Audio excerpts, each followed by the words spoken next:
Motorsiklo sinalpok ng isang transport van sa National Highway diyan po sa Lawang, Northern Samar.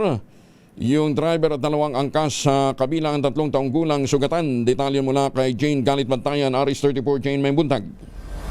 Sugatan ang driver ng motorsiklo at dalawang angkas kabilang ang 3 taong gulang nang salpok nito ng isang public transport van kahapon ng umaga. Naganap ang aksidente sa National Highway ng Barangay Uliras, Lawang, Northern Samar. Ang nasabing van na may markang Tor Banana Transport minamaniho ng isang 45 taong gulang. Sa ginawang pag-iimbestiga ng mga pulis habang binabaybay ng dalawang sasakyan sa magkaparehong ruta ang nasabing kalsada at nang dumating doon sa nasabing lugar, biglang lumiko ang driver ng motorcycle Suzuki.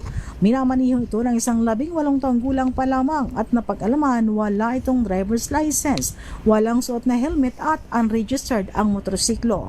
Nagtamo ng sugat sa iba't ibang bahagi ng katawan ang nasabing driver kabilang ang dalawang angkas na isang 43 taong gulang na babae at isang 3 taong gulang. Ang mga biktima, residente ng barangay Cagdarao, Lawang, Northern Samar.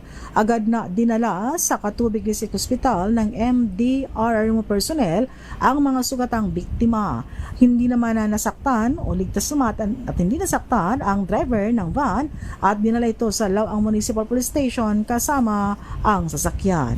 Mula sa Aksyon Radyo Katarman, RH34 Jane Galit Bantayan ng DZRH. Una sa Pilipinas, una sa Pilipinas. Salamat, Jane.